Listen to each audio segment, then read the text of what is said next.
Hello friends, welcome back to our channel Padhle with Shaur. तो आज की इस वीडियो में हम लोग पढ़ेंगे class 8 science chapter 5 conservation of plants and animal. तो आप सभी को याद होगा, इसके पहले वाले वीडियो में हम लोगों ने वाइल्ड लाइफ सेंचुरी के पहले वाले सारे टॉपिक कंप्लीट कर लिए थे। आज की इस वीडियो से हम लोगों को वाइल्ड लाइफ सेंचुरी स्टार्ट करना है। तो चलिए शुरू करते हैं। Wildlife Sanctuary. Soon, Paheli sees a board with Pachmarhi Wildlife Sanctuary written on it. Professor Ahmad explained that killing, poaching, or capturing animals in general is strictly prohibited and punishable by law in all such places. Wildlife sanctuaries like reserve forest provide protection and suitable living condition to wild animals. He also tells them that people living in wildlife sanctuaries are allowed to do certain activities such as grazing by their livestock, collecting medicinal plants, firewood, etc. तो क्या होता है friends कि जो पहेली है पहेली ने एक बोर्ड देखा जिसमें लिखा था पचमढ़ी वाइल्ड लाइफ सेंचुरी। उस बोर्ड में पचमढ़ी वाइल्ड लाइफ सेंचुरी लिखा था। तो प्रोफेसर अहमद ने उन्हें एक्सप्लेन करा कि जो किलिंग यानी कि एनिमल को हम लोग मार रहे हैं और उनको कैप्चर कर रहे हैं, इससे हम लोगों को स्ट्रिक्टली मना है और अगर ये करेंगे तो हमको पनिशमेंट मिलेगी हमारे कानूनों के द्वारा। वाइल्ड लाइफ सेंचुरी जैसे रिजर्व फॉरेस्ट हम लोगों को उनको एक प्रोटेक्शन और सुटेबल लिविंग कंडीशन प्रोवाइड कराते हैं। किसको? वाइल्ड लाइफ एनिमल को प्रोवाइड कराते हैं। और उन्होंने ये भी बताया कि जो लोग रह रहे हैं वाइल्ड लाइफ सेंचुरी में, वो उनको यहाँ पे कुछ ही एक्टिविटी अलाउ हैं करने को, जैसे कि ग्रेजिंग कराना अपने लाइव स्टॉक के लिए, दूसरा मेडिसिनल प्लांट्स और फायरवुड को कलेक्ट करना। It is a pity that even protected forests are not safe because people living in the neighborhood encroach upon them and destroy them. Children are reminded of their visit to the zoo. They recall that zoos are also places where animals receive protection. तो क्या होता है कि it is a pity that even protected forests are not safe because people living in neighboring encroach upon them and destroy them. यानी कि जो animals forest में रह रहे हैं वो भी यहाँ पे क्या सेफ नहीं है, क्योंकि फॉरेस्ट के बगल में लोग रहते हैं और वो लोग धीरे धीरे एंक्रोच करके फॉरेस्ट को भी डिस्ट्रॉय कर रहे हैं। फिर जो बच्चे थे चिल्ड्रन, उनको ये रिमाइंड आया कि हम लोग जू में विजिट करते हैं। तो जो जू है वो भी एक तरह की जगह है, चिड़ियाघर भी एक तरह का जगह है, प्लेस है जहाँ पर एनिमल को क्या प्रोटेक्शन प्रोवाइड होती है। तो फ्रेंड्स, ये जो हमारा टॉपिक था ये तो कंप्लीट हो चुका है। अब जो हमारा नेक्स्ट टॉपिक है वो है नेशनल पार्क। तो इससे भी हम लोग स्टार्ट करते हैं। On the roadside there was another board on which was written Satpura National Park. Children are now eager to go there. Madhavji tells them that these reserves are large and diverse, enough to protect whole sets of ecosystem. They preserve flora, fauna, landscape, and historic object of an area. Satpura National Park is the first reserve forest of India. The finest Indian teak is found in this forest. There are more than 100 national parks in India. तो क्या होता है कि बच्चे जब वहाँ से चले तो उन्होंने रोड के किनारे एक और बोर्ड देखा जिसमें लिखा था सतपुरा नेशनल पार्क। तो बच्चों ने और इच्छुक हुए और बोला, माधव जी बताया कि ये सतपुरा नेशनल पार्क क्या है। तो माधव जी ने बताया कि जो बहुत ही रिजर्व और large and diverse enough to protect whole sets of ecosystem. तो उन्होंने बताया नेशनल पार्क एक बहुत बड़ा रिजर्व होता है जहाँ पे बहुत सारे डाइवर्सिटी को प्रोटेक्ट कर सकते हैं और उनके सेट्स ऑफ इकोसिस्टम को भी क्या प्रोटेक्ट कर सकते हैं। वहाँ पे flora, fauna, landscape, historic objects, वहाँ का एरिया, उनसे क्या वो लोग प्रोटेक्ट कर सकते हैं। सतपुरा नेशनल पार्क जो है उसमें वो सतपुरा नेशनल पार्क एक पहला रिजर्व फॉरेस्ट है किसका, इंडिया का। और जो जो फाइनेस्ट इंडियन टीक है वो क्या, वो कहाँ पे, वो इन्हीं इसी सतपुरा नेशनल पार्क के अंदर जो फॉरेस्ट है उसी में पाई जाती है teak. There are more than 100 national parks in India, और इंडिया में 100 से भी ज़्यादा नेशनल पार्क हैं। As children move ahead they see a board with Satpura tiger reserve written on it. Madhavji explains that Project Tiger was launched by the government to protect the tigers in the country. The objective of this project was to ensure the survival and maintenance of the tiger population in the country.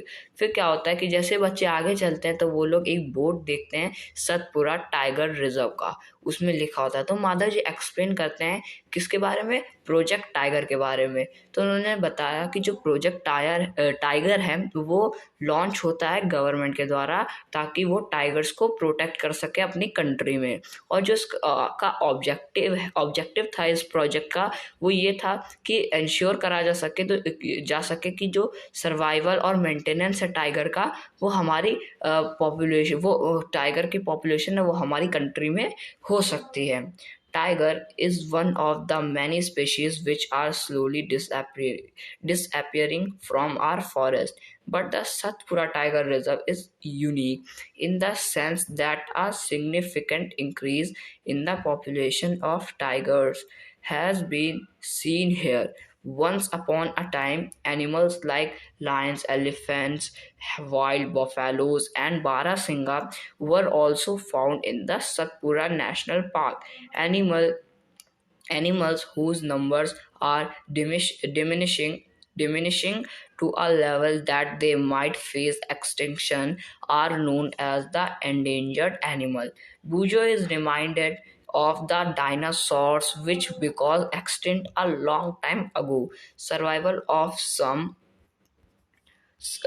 animals has become difficult because of disturbance in their natural habitat. Professor Ahmed tells them that in order to protect plants and animals, strict rules are imposed in all national parks. Human activities such as grazing, poaching, hunting, capturing of animals, or collection of firewood, medicinal plants, etc. are not allowed. तो क्या होता है कि तो जो tiger है वो एक मतलब कि टाइगर एक बहुत सारी स्पेशीज़ में आता है जो कि धीरे धीरे डिसअपेयरिंग हो रही है हमारे फॉरेस्ट से। यानी कि टाइगर उन सारी स्पेशीज़ में आता है जो स्पेशीज़ हमारे फॉरेस्ट से धीरे धीरे क्या डिसअपेयर मतलब कि गायब हो रही हैं। लेकिन जो सतपुरा टाइगर रिजर्व है वो एक यूनिक है। क्यों यूनिक है? In the sense of that significant increase the population of tigers has been seen here.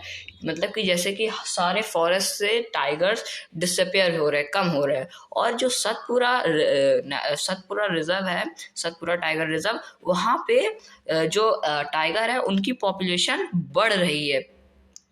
Tigers की पॉपुलेशन क्या वहाँ पर बढ़ रही है। तो ये इस तरह से क्या वो एक यूनिक हुए, ये सतपुरा टाइगर रिजर्व यूनिक हुआ। और जो अलग अलग एनिमल्स हैं जैसे कि लॉयंस, एलिफेंट, वाइल्ड बफेलोज और एंड बारहसिंगा, ये सब क्या ये सतपुरा नेशनल पार्क में ही क्या मिलते हैं। और जो एनिमल्स हैं जिनके जो नंबर है वो डिमिनिशिंग हो रहे हैं यानी कम हो रहे हैं, वो क्या वो एक्सटिंक्शन को फेस कर रहे हैं, जिनको हम लोग एंडेंजर्ड एनिमल भी कहते हैं। इसको एक बार फिर से समझते हैं। यानी कि वो एनिमल्स जिनका जो नंबर है वो क्या एकदम कम होता ही चला जा रहा है और वो एक्सटिंक्ट होने ही वाले हैं, तो उन्हें हम लोग क्या एंडेंजर्ड एनिमल कहते हैं। तभी बूझो को कुछ याद आता है कि उसको याद आता है कि बहुत समय पहले क्या एक डायनासोर्स भी रहते थे, तो वो क्या डायनासोर अब क्या एक्सटिंक्ट हो गए, यानी कि अब वो कभी नहीं मिलेंगे, वो क्या हमेशा हमेशा के लिए खत्म हो गए। सर्वाइवल ऑफ सम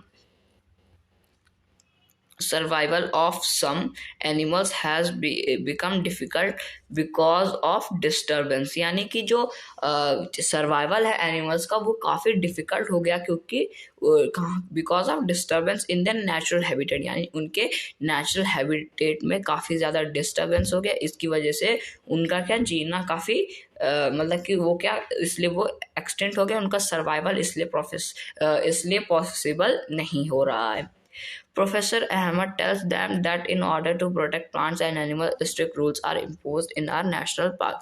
और बोला है, प्रोफेसर अहमद ने बताया कि हम यहाँ ऑर्डर है कि जो प्लांट्स और एनिमल्स हैं इनको प्रोटेक्ट करने का, और इसके लिए क्या स्ट्रिक्ट रूल्स भी बनाया है किसने, सारे नेशनल पार्क्स ने। Human activities such as grazing, poaching, hunting, capturing of animals और collection of firewood, medicinal plants etcetera are not allowed. और जो ह्यूमन एक्टिविटीज़ है जैसे कि ग्रेजिंग, पोचिंग, हंटिंग और एनिमल को कैप्चर कर लेना, कलेक्शन ऑफ फायरवुड और मेडिसिनल प्लांट को कलेक्ट करना, ये सब क्या सब नॉट अलाउड, ये सब कुछ भी अलाउड नहीं है। Madhav ji tells that small animals are much more in danger of becoming extinct than the bigger animal. At times we kill snake, frogs, lizards, bats, and owls ruthlessly without releasing their importance in the ecosystem. By killing them, we are harming ourselves. They might be small in size, but their role in the ecosystem cannot be ignored. They form part of food chains and food webs. An ecosystem is made of all the plants, animals, and microorganisms in an area, along with non-living components such as climate, soil, rivers, delta, etc.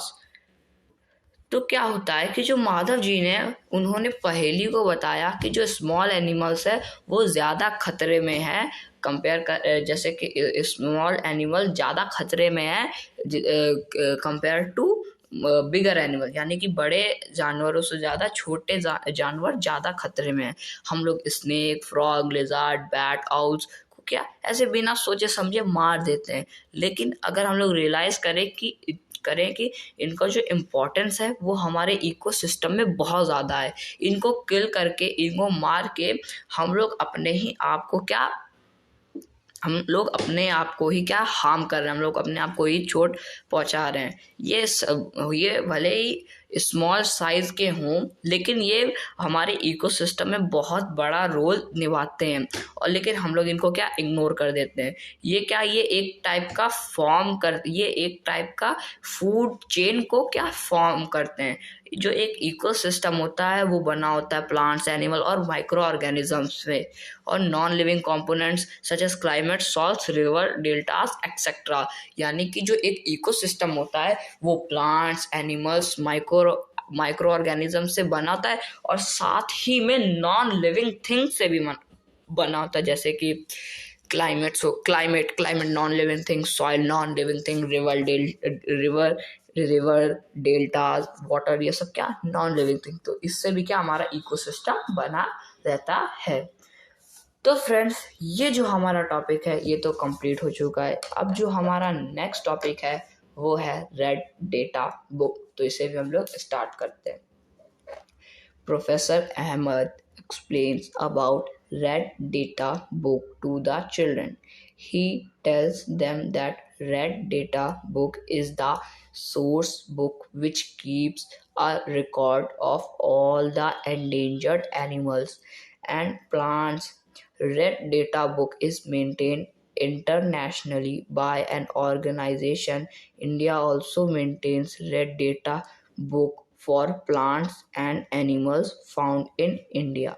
तो क्या होता है friends कि जो professor Ahmad हैं उन्होंने ये explain करा कि जो रेड डेटा बुक है ये चिल्ड्रन को एक्सप्लेन करा, और उन्होंने बताया कि जो रेड डेटा बुक है वो क्या, उसमें कई सारे सोर्स होते हैं और कई सारे रिकॉर्ड उसमें होते हैं एंडेंजर एनिमल और प्लांट के। रेड डेटा बुक एक रेड डेटा बुक मेंटेन करी जाती है internationally by by an organisation, एक ऑर्गेनाइजेशन के द्वारा रेड डेटा बुक को क्या मेंटेन करा जाता है। और जो इंडिया है वो भी क्या रेड डेटा बुक को मेंटेन करता है फॉर प्लांट्स और एनिमल्स के लिए। और जो कहाँ कहाँ फाउंड मिलते हैं, फाउंड इन इंडिया, यानी कहाँ कहाँ वो इंडिया में मिलते हैं। तो फ्रेंड्स ये जो हमारा टॉपिक था ये तो कंप्लीट हो चुका है। अब जो हमारा नेक्स्ट टॉपिक है वो है माइग्रेशन, तो इसे भी हम लोग स्टार्ट करते हैं। The excursion party then enters deeper into the forest under the guidance of Madhavji. They sit near the Tawa reservoir to relax for some time. Paheli observes some of the birds near the river. Madhavji tells the children that these are migratory birds. These birds have flown here from other parts of the world. Migratory birds fly to far away areas every year during a particular time because of climatic change. They fly for laying eggs as the weather in their natural habitat become very cold and inhospitable. Hosp- Hospitable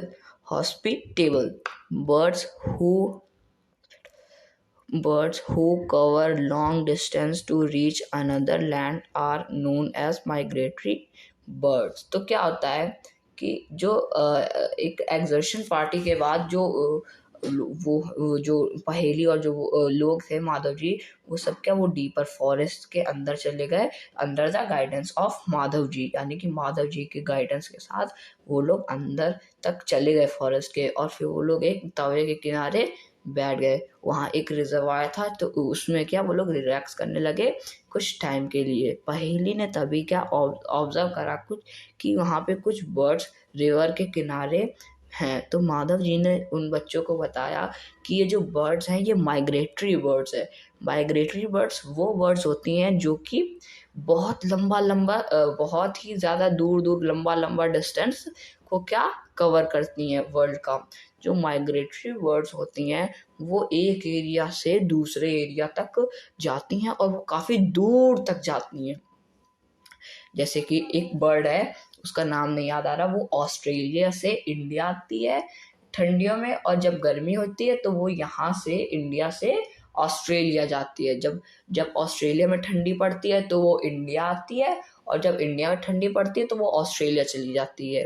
तो इतना लंबा distance ये migratory birds cover करती हैं। और ये क्यों करते हैं? क्योंकि इनका क्या जो बिकॉज ऑफ क्लाइमेटिक चेंज, यानी क्लाइमेट का जो चेंज होता है उसकी वजह से ये लोग ऐसा करते हैं। अब क्या होता है कि जैसे कहीं बहुत ज़्यादा ठंडी पड़ी तो अब जैसे एक बर्ड है उसका नाम ए रख देते हैं, ए। तो उस बर्ड को जो ए है वो बर्ड कितना 45 डिग्री टेम्परेचर में ही रह सकती है, वो इसका नेचुरल हैबिटेट है। तो अब वो जहाँ रहती है वहाँ ठंडी पड़ने लगी और टेम्परेचर चला गया 22 डिग्री सेल्सियस। तो अब क्या, अब उसको तो 45 डिग्री चाहिए, तो वो क्या वो वहाँ से उड़ के 45 डिग्री वाले सेल्सियस वाली प्लेस में चली जाएगी। तो वो क्या वो उसका नेचुरल हैबिटेट बन जाएगा, वो उतने में रह पाएगी। इसलिए ये बर्ड क्या इतना दूर दूर तक डिस्टेंस कवर करते हैं। और ये लोग उड़ते हैं अपने जो अंडे हैं इनको ले करने के लिए, और ये कहाँ अच्छा वेदर जहाँ होगा वहाँ पे, और becomes very cold and inhospitable, वो काफ़ी कोल्ड और इनहॉस्पिटेबल बन जाता है, इसलिए वो क्या नेचुरल हैबिटेट वो अपना क्या छोड़ती हैं। जो बर्ड्स काफ़ी दूर जो बर्ड्स काफ़ी लॉन्ग डिस्टेंस कवर करते हैं उन बर्ड्स को हम लोग क्या माइग्रेटरी बर्ड्स के नाम से जानते हैं। तो फ्रेंड्स ये जो हमारा टॉपिक था माइग्रेशन ये तो कंप्लीट हो चुका है। अब जो हमारा टॉपिक है वो है रिसाइकलिंग ऑफ पेपर, तो इसे भी हम लोग स्टार्ट करते हैं। Professor Ahmed draws attention of the children to another cause of deforestation. He tells them that it takes 17 full grown trees to make 1 ton of paper. Therefore, therefore, we should save paper. Professor Ahmed also tells that paper can be recycled 5 to 7 times for use. If each student saves at least one sheet of paper in a day, we can save many trees in a year. We should save reuse used paper and recycle it. By this, we not only save trees but also save energy and water needed for manufacturing paper. Moreover, the amount of harmful chemicals used in paper making will also be reduced. तो क्या कह रहे हैं, क्या होता है कि जो प्रोफेसर अहमद है वो एक अटेंशन बनाते हैं और बोलते हैं कि जो चिल्ड्रन है उनको क्या एक और कॉज ऑफ डिफॉरेस्टेशन बताते हैं. उन्होंने बताया कि 17 फुल ग्रोन ट्रीज लेता है 1 टन पेपर बनाने में लगता है. यानी कि उन्होंने बताया कि 1 टन पेपर बनाने में हम लोगों को पूरे के पूरे 17 पूरे ग्रीन हरे भरे पेड़ चाहिए होते हैं. 17 पेड़ से पूरे 17 बड़े बड़े पेड़, घने पेड़, हरे भरे पेड़ 17 चाहिए होते हैं 1 टन पेपर बनाने के लिए.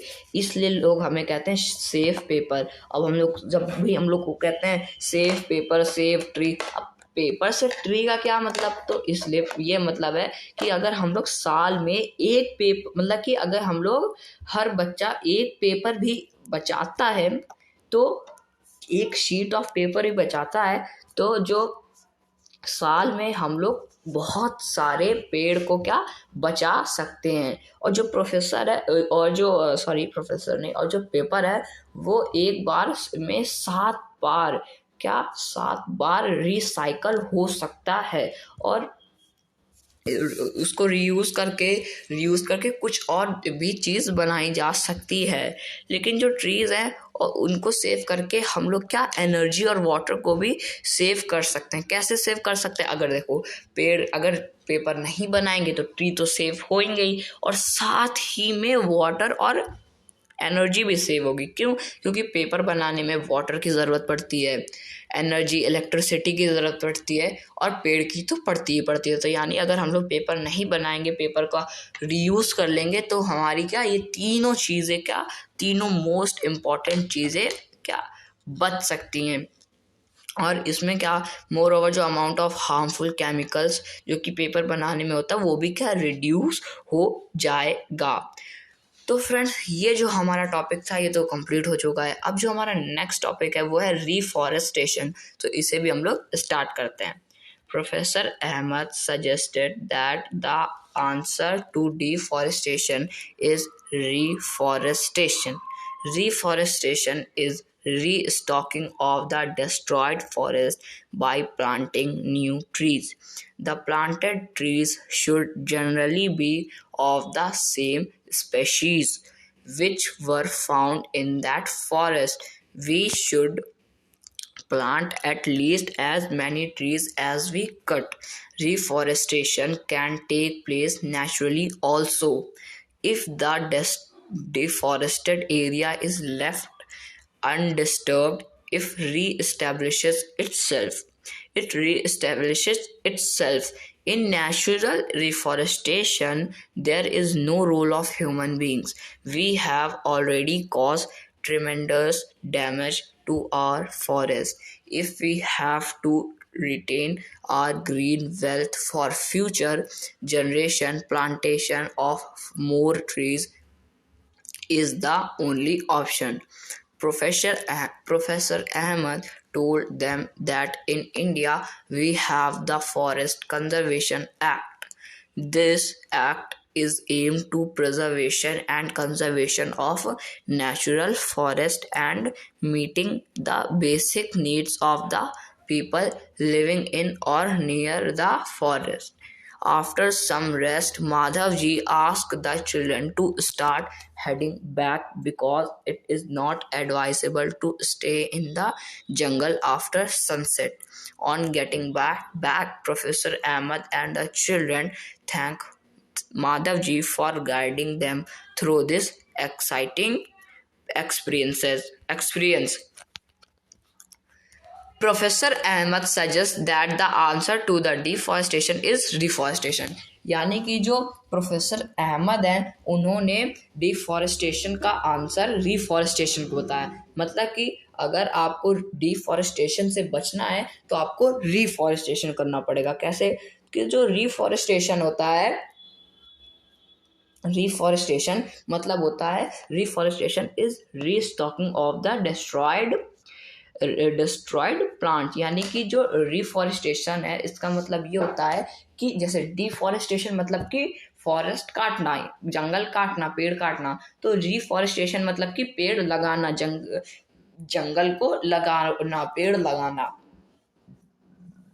तो इसमें क्या होता है कि जो प्लांटेड ट्रीज होते हैं उनको क्या, जैसे कि हम लोग एग्जांपल लेते हैं, हम लोगों ने एक नीम ट्री को काटा तो उसके बदले हम लोगों को कोई मैंगो ट्री नहीं लगाना, हमको उसके बदले नीम ट्री ही लगाना है। और हमको एक नहीं दो लगाने, जैसे हमने एक पेड़ काटा तो उसके बदले हम लोगों को 2 या 4 पेड़ लगाने हैं। तो इससे क्या हमारा जो बैलेंस है वो क्या बनता रहेगा। और क्या है कि जो और जो प्लांट्स है वो काफ़ी सारे, we should plant at least as many trees as we cut. यानी कि जैसा कि हम लोगों ने अभी बताया कि हम लोगों को उससे ज़्यादा ट्रीज लगाने चाहिए, जितने हमने कट करे उससे ज़्यादा ही, उसके डबल ही हम लोगों को क्या पेड़ लगाना चाहिए। Reforestation can take place naturally also. तो जो रिफॉरेस्टेशन होता है ये क्या नेचुरली भी हो जाता है। कैसे, जैसे एक जंगल है उसे हम लोगों ने काट दिया, ठीक, और अगर जो फील्ड है, जो सॉइल है, अगर वो डिस्टर्ब ना हुई, अनडिस्टर्ब रह गई, तो वो इट री इस्टेब्लिश इट्स सेल्फ, यानी कि वो अपने आप ही इस्टेब्लिश हो जाएगा। और जो नेचुरल रिफॉरेस्टेशन होता है इसमें कोई भी रोल नहीं होता किनका, ह्यूमंस का। और ये क्या, ये already caused of tremendous damage to our forest, और इससे हमारे को क्या, ये ट्रिमेंडस डैमेज मिलता है हमारे फॉरेस्ट को। if we have to retain our green wealth for future generation, plantation of more trees is the only option। अगर हम लोगों को अपनी फ्यूचर जनरेशन्स के लिए ग्रीन वेल्थ और को छोड़ना है तो हम लोगों को प्लांटेशन ही करना पड़ेगा। प्लांटेशन ही उसका क्या एक ऑप्शन है, और यही एक ओनली ऑप्शन है, और कोई ऑप्शन है ही नहीं। Professor Ahmad told them that in India we have the forest conservation act. और प्रोफेसर अहमद ने बताया कि हमारे इंडिया में एक एक्ट है, forest conservation act. This act is aim to preservation act conservation of natural forest and meeting the basic need of the people living in और near the forest. तो क्या कहते हैं कि इस एक्ट का जो एम है वो ये है कि जो प्रिजर्वेशन है और कंजर्वेशन है नेचुरल फॉरेस्ट का, उनसे क्या मीटिंग हो सके, और जो हमारी बेसिक नीड्स हैं जो कि जंगल में रहते हैं लोग, उनकी क्या फुलफिल हो सके। After the rest, Madhavji asked the children to start heading back because it is not advisable to stay in the jungle after sunset. On getting back, Professor Ahmed and the children thanked Madhavji for guiding them through this exciting experience। तो क्या होता है कि rest के बाद माधव जी ने children को कहा कि अब हम लोगों को क्या वापस चलना चाहिए, क्योंकि ये एडवाइसेबल नहीं है कि रात को मतलब कि सनसेट के बाद हम लोग जंगल में रहें। तो सब बच्चे वापस आ गए और उसके बाद सारे चिल्ड्रन पहेली बूझो, और प्रोफेसर अहमद ने माधव जी को क्या थैंक्स करा। क्योंकि उन्होंने उनको क्या थैंक्स करा कि आपने हमको ये सब एडवाइस दी, अगर आप ना होते तो हम लोग क्या कुछ जान भी ना पाते। तो फ्रेंड्स ये जो हमारा टॉपिक है ये तो कंप्लीट हो चुका है, और इसी के साथ जो हमारा चैप्टर है वो भी कंप्लीट हो चुका है। यहाँ पे इस चैप्टर के कीवर्ड्स दिए गए हैं, एक बार हम लोग इन कीवर्ड्स को रीड कर लेते हैं। Biodiversity, biosphere reserve, deforestation, desertification, ecosystem, endangered species, endemic species, extinct fauna, flora, migratory birds, national park, red data book, reforestation and sanctuary। तो फ्रेंड्स इसके जो कीवर्ड्स हैं वो भी रीड कर लिए हैं। अब जो इसके क्वेश्चन आंसर हैं वो हम लोग करेंगे नेक्स्ट वीडियो में। आज की इस वीडियो में इतना ही, मिलेंगे नेक्स्ट वीडियो में नेक्स्ट टॉपिक के साथ। तब तक के लिए थैंक यू वेरी मच।